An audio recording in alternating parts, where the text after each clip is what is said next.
All right, well, it's about that time. We're finally putting a wing on the blue S15. We've talked about it a lot. We got it painted. Show it off right here. Show it. Yeah. Blue. Wing option 2. Looks great wingless, but we are bringing the car. The People's Choice? People's Choice. Most. Most. That was my choice. Yeah, this is cool. It's nice and different. Because this weekend, we will be at FD New Jersey, and we have to take a car. We'll be running the Link booth, which is sick. And I figured this car would look optimal in the Link booth. Even though it's my most stock car here. It's literally this most stock car here, which is hilarious. Probably this. Is it the slowest car here? Oh yeah. Yeah. It's my slowest. Whatever. It's beautiful. Everyone loves it, so we're gonna bring it. All the boys will be at FD New Jersey. Check us out at the Link booth. Yeah, Say hello. Or in the wild. Apparently, I'm on a workbench today. Anything for the team. Putting you to work, Steve. Anything for the squad. So I still don't want to drill holes in this virgin trunk. So I think what we're gonna do is properly adhere some double-sided tape and hope that it doesn't land on the New Jersey Turnpike when we drive the FD. Nah, you're gonna be totally fine, I promise. A B-Hall seal of approval. Do it like Goobla. Just get the window glue. And it never coming off. A little bit of prep all. Get them grubby Steve fingers off it. Steve. Dude. Brian Hall. That guy. Keep the part number 06396. You put this shit on anything, double-sided tape will stick to it. Okay, there you go. That's it. Now let it dry. Wafting chemicals into my face. I love it. I like the smell of a good chemical. No What? complaining. I'm not complaining. I appreciate that. Oh yeah, she's sticky. So we're gonna adhesion promoter the trunk too? No. Why not? Because it's clean clear coat and it'll stick. That chemical that I just put on can like kind of burn clear coat. So I prefer not doing it. Also, when you come up to a corner like this, you just gotta cut it. If you try to go around, it's gonna fail later. So special techniques with Brian Hall. The thing is, like this shit is sticky. Once it goes down, she's stuck. I mean, you can kind of peel it back up, but then you're ruining the integrity of the tape, right? So if we take just this red film and pull it and bend it in a 90-degree angle, later on we can kind of push this down, still be able to move it, and then just peel it once it gets in the right spot. What if I just stuck this to our It'd probably go hard. Hold on, mock it up, mock it up. We never really did test fit that on a bunch of different cars like we usually do. Whoa, go on the Civic, go on the Civic. Yeah, this is the style wing I want for the Civic. Ooh wee. All right, let's stop playing games. Come on, let's go. Yeah, Let's go. don't fit. You can see how dusty the blue is. I already degreased this, so that's good to go. Looks beautiful. I trust you. All right, let it down. Let's see how it. It doesn't look like it's gonna be that like duckbilly, but then you put on the trunk and it. Bills. You know what I forgot to do? Take before B-roll. I mean, I think it's in a pretty good spot. Whatever. Since Since there's not a lot of exposed double-sided tape, we could still kind of move it if we had to. Yeah, I could pick it up a little bit, you know, without ruining all of the tape. Right. Just those little tiny So spots. now that we have it in position, check this out. Ready? That's pretty impressive. That was dope. So I'm just gonna touch this, try to make it up. Ooh, that feels good. I can see why they make it out of this like slippery plastic material now. Here we go. Yeah, there. Yeah. Put some pressure on it. I love it. Yeah, it looks good. It's Oh, cool. I also did this the other day. Oh yeah, I had Brian put on the new badges because I hate it without the badges. Like, I mean, it's cool, but I love the badges. Yeah. So we put badges back on it. This is also technically like pressure sensitive adhesive. So the more pressure, the kind of better it works. I told my partner bring the Pressure. Apply the pressure to the wing. We trying to get this money fast. It's on there. Oh, you gotta say it, Pete. You gotta say it. That ain't going nowhere. See? Might go somewhere. When you put a different spoiler on S15, it completely gives it new personality, which is super cool. So, oh yeah, look at this thing. It looks good. It looks amazing. Now this is the angle. This is where I love the spoiler. It looks so awesome from the back because usually S15s have real saggy butts. When we do this, it gives it a lot of definition. I really like how the back of this, it doesn't seem like a spoiler from here down, right? It just seems like a trunk extension. That's what I'm saying. Like look how good that looks. when it fits perfectly flush to this back, you know? That's nice. That's good. That is super good. I wouldn't mind if Nissan made it a little bit longer, but That is super cool. It's crazy how a little spoiler like that completely changes the entire vibe of the car. Even like this angle right here. That's nice. Yeah, this is it. This is it. We made the right call. You guys made the right call. I appreciate you guys. This is so good. All right, so before we get any later in the video, we have to do it. We don't do it very often, but we gotta plug the merch because today, as you watch the video, we have a brand new drop. Now, it's not the biggest drop ever. We have a couple things, but we don't have much of them and they always go quick. So hop below, shop to Mio. Do you have any? I gotta pick them up in like the next 20 minutes. Fuck! We'll get back to you on that drop. Just go get the merch because I can't show it yet because it's not listed. Let's run over to Micro. Come on, Jim. You're not doing nothing. So we've actually, I don't think we've ever really shown off our Supplier? our supplier or our merch partners. Our merch mans. Our operation, pretty much. We just walk across the parking lot and full-on screen printing shop is at our fingertips. So I know we talk to these guys quite a bit. Kind of my best friends. We go out to eat sometimes. Eric? Where are my clothes? Here we are. Cool. You get to see them in the. You get to see them in the flesh. Boom. Boom. The Nizmokes tee. Nizmokes. Wow. Did you just come up with that on the spot? Came up with it last week. Love that. Then we have The old this. logo. We did this shirt, We did it as a hoodie in that color. and everyone requested it in a black tee. And we also really wanted it in a black tee. So now everyone's getting it. Yeah. It went really well with the hoodies. People really like that design. And then we never sell white tees because we're all car guys and none of us wear white tees. But RJ wanted to do a batch of white tees. Prove us wrong and buy white t-shirts so we could do Inverted more 9-inch jump. t-shirts on more designs on white t-shirts, I guess. I guess Here and there. white's meant to like you wear a white shirt, you're going out, you're trying to look nice. Wear this out. Wear it under your button up. Get right. Tony, say hi. Say hi, Tony. Merchman Tone. We got T-Bone and we got Merchman Tone. Look at all the screens and stuff, you know what I mean? One day I'm gonna hang up some screens in I want to get a couple of our screens like that we don't use maybe and like hang it up in the crib. That'd be Art. fire. Yeah, for art. Or maybe the office. Okay. Huh. What the fuck? What do we got here? What do we got here? What are you doing? Got some socks going on. These are the socks? Yeah. Oh, Got these bad boys over. no Let us way. know if you guys want to see some funky socks. Maybe one day. Imagine RJ running a piece of pizza. No. You just whack your head on the door? I didn't know. All right, I don't want to talk too much about it, but I want to show you the rest of this stuff. But that's Micro, our print boys. Our print boys, man. They hold it down. They do what we need done. There's Bri. What are you doing, Brian? Acting real suspicious coming out the back like that. For real. We did like a patch style this time. I wasn't really I'm not a big leather guy, to be honest, so it was really cool to kind of try something a little bit different, and I really like these, honestly. The Oaks Garage Auto dope. Reserve. Only a leather Since guy. I don't sell any cars, we just reserve them. We just reserve them. Preserve. We should have put Auto Preserve. Auto preserve. I always get suggested to do lanyards, right? But to me, I don't really like lanyards because it gets caught in everything. You're always tripping over it and whatnot. So this is kind of like an in-between function lanyard. And they look like Swayze on your dangling from your Look at that. pocket. Big drip. Drippered. Every merch drop we do, we always come with new stickers too. So these are kind of like our, These are two of the designs that we use for t-shirts. I actually think this would be cool on a t-shirt. Sunoco already. repop? Yeah, It would be that's cool. fire. Yeah, little jump offs on that. So if you guys want to grab a piece of it, you know where to go. Hop below. Shop to me. All right, so unfortunately we really don't have enough time to film a whole video today, but I don't want to miss out, so we're gonna film something. So quick update on the yellow S15. Yesterday we went through, cleaned up all the grommets, got them in the firewall. I refreshed the entire rack, painted it, made it look fresh again.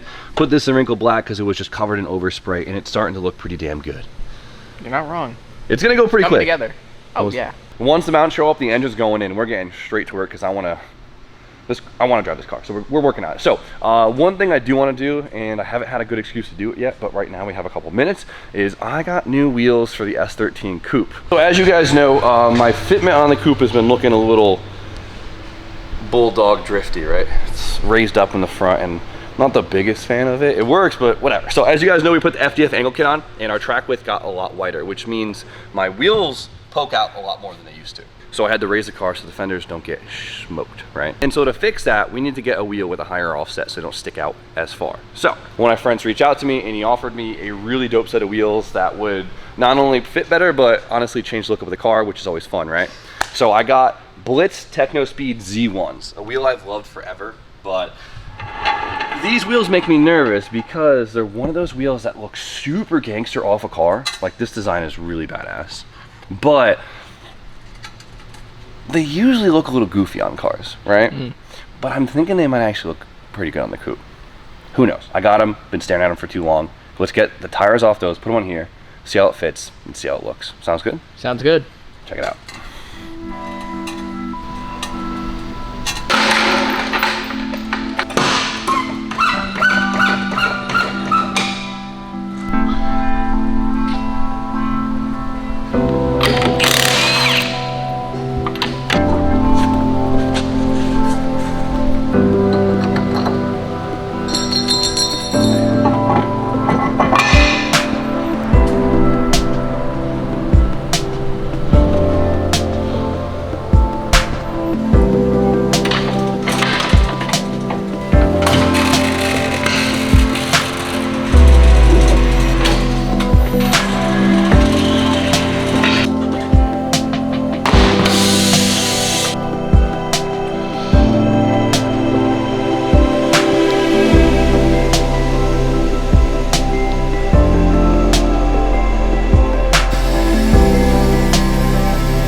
They don't, I don't know. I don't know how I feel. Okay, so they don't fit as good as I thought they would. They definitely take about 12 mils off the fitment, but we still need to raise it up back to maybe where it was. So what makes these wheels nice is it's high disc, right? So there's basically more to the base of the face than the other wheels, which were low disc, right? So high disc is meant to clear high disc brakes, right? So check it out, right?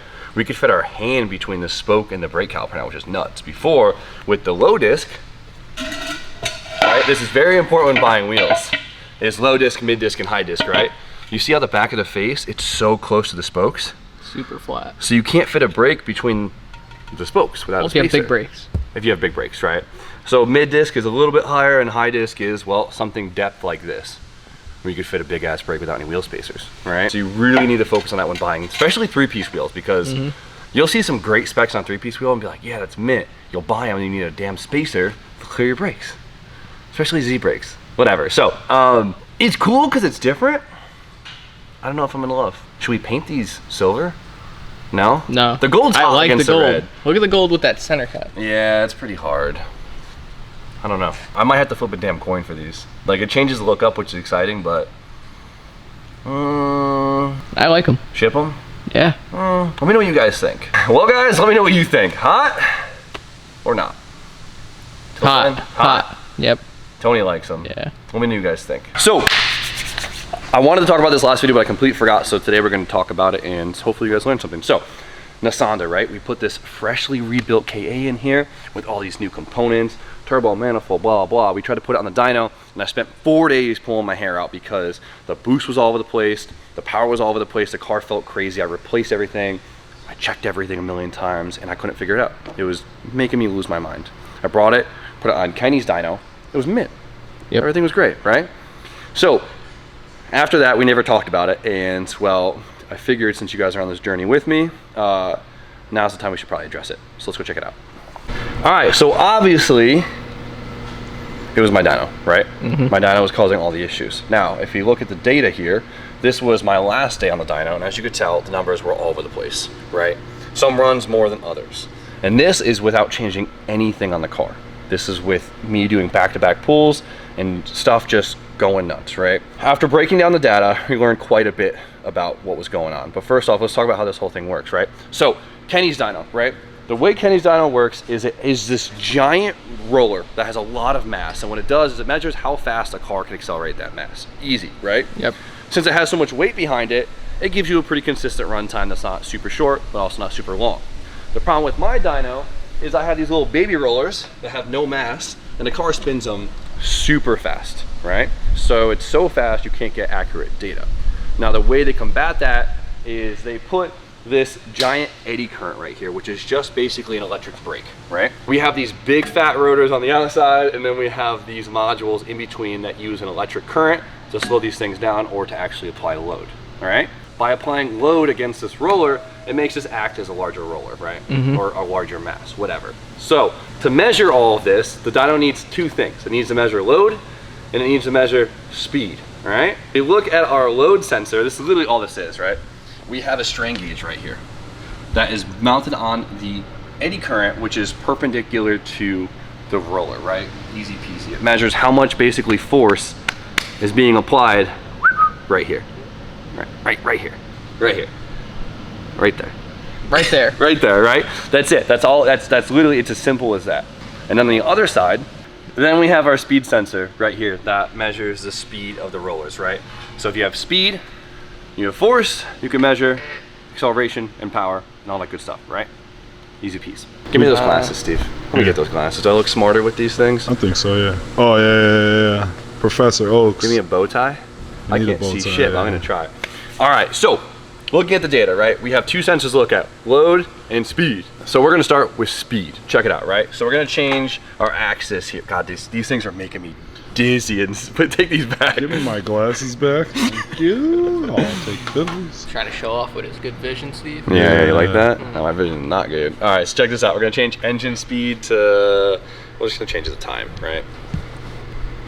Love that. Safe axis right there. Right. And we're gonna change our horsepower axis to roller speed, right? Yep. Boom.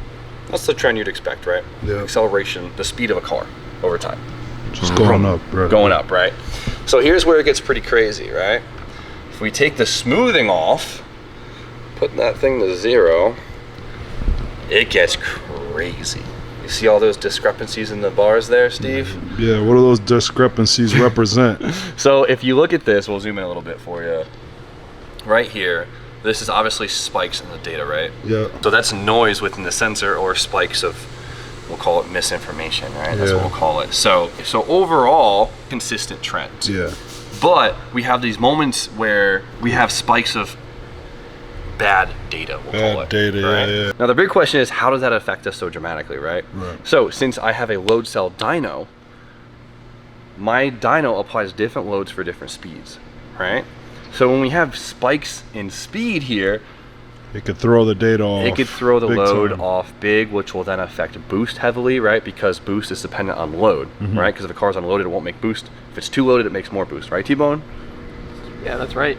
Big facts with T-Bone. Sounds about right. Sounds about right. Is he saying the right things? He knows. He knows. Now what we're gonna look for is the load applied by the dyno, right?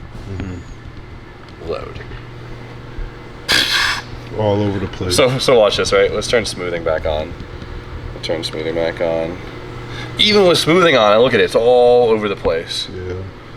And then we turn smoothing off, and this is like the raw applied load. And look at it, it is fucking nuts. So if you look down here, Steve, you see these trends right here? Yeah. This is how the load is supposed to be applied in this nice fashion right here. Yep.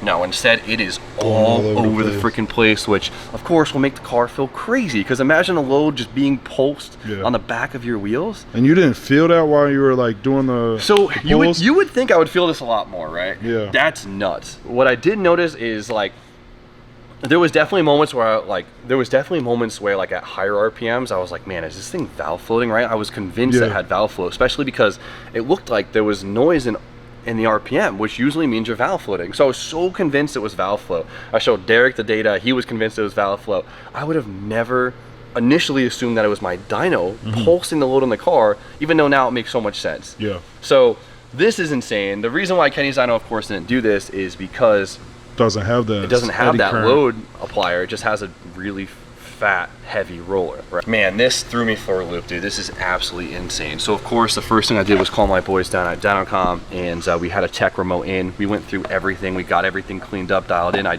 did a full bolt check on the dyno, wire check, I regrounded everything, cleaned everything.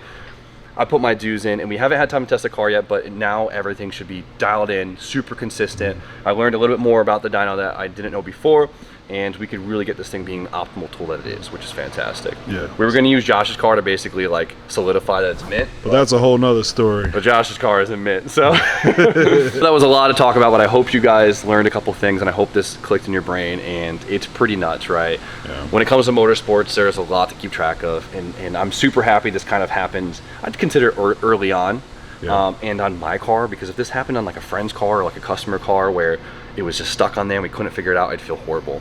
So now I know how to quickly check up on other things, just what's in the ECU, right? Yeah. There's a lot of variables in life that will affect these things, right? Yeah.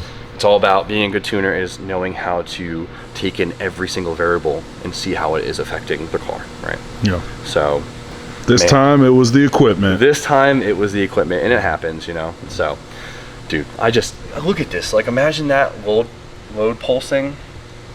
You would think I'd feel that so much more. Yeah. You would think you would hear that more. But, so be it. That is absolutely nuts. So, that's it. Jim learns about load. Alright, so we're gonna get the blue S15 loaded up for FD. Finally seeing it outside with the new spoiler. It definitely looked awesome, wingless, but I don't know. The wings do a lot for these cars, and not a lot of people run this OEM wing, and so it's pretty cool to see it actually, so. Big fan. So once again, if you guys are at FD New Jersey, make sure you come up and say hi to us. We're just a bunch of goofy car guys with a camera. We're literally no different than anyone else, so please don't be nervous to talk to us. Come stop by, come say hello, and we're gonna spend the last hour we have seeing if we can manage to get Josh's car on the dyno somehow. A lot of issues, huh? A lot of issues. It's okay. It's always me. Steve and I did not have time to do a podcast this week, and we feel awful about that. But while we're at the track, we decided to try something different, and we're gonna do kind of like a walk around podcast. Maybe like some interviews or stuff, get some feedback from you guys. So we're gonna test this out, right? So let's plug this thing in. We're gonna try this. Hello, everybody. This is Steve here, reporting live from the Oaks Garage Walk Around Live podcast. Let's take a walk. All right, let's go see what we got going on here. Hey, look what we have over here. We have our brand manager, RJ. Some of you guys may know. How you doing? How's it going? What do you got? What are you getting ready for right now? I'm getting ready to run the link booth at FD this weekend. You're going to show them that you're the big guy in charge, right? I'm going to show them that I know all the logistics. Big logistics guy. Hair down. Hair down. Hair down. Good. Got a nice trim. We got some of our merch that will not be at FD, unfortunately, but will be available on the site. We'll have we're gonna do an FD discount code. So if you see us, ask for the discount code. Ask for the discount code. If there's merch still available, because we don't have much. And it goes fast because apparently we're popular. People aren't sleeping. Where are we going next? Straight ahead. Anybody home? Well, a lot of good colors in the shop right now. Jim is it's the year of the color. He's diversifying his color palette. Bojangles? Say something to the microphone real quick. Yellow is cool. You heard it here first. Yellow is cool. Hopefully this mic does us good. We got a little wind muff on it. So we're gonna hound some drivers, hound some influencers we see there. Maybe get an LZ interview. He owes me a favor or two. We can make it happen. So for now, hope you guys liked today's video. We'll see you guys very shortly. Hop below, chapter Mio, Capino. You guys know the deal. Like, comment, subscribe, stay tuned for more content. Steve! Have a good night.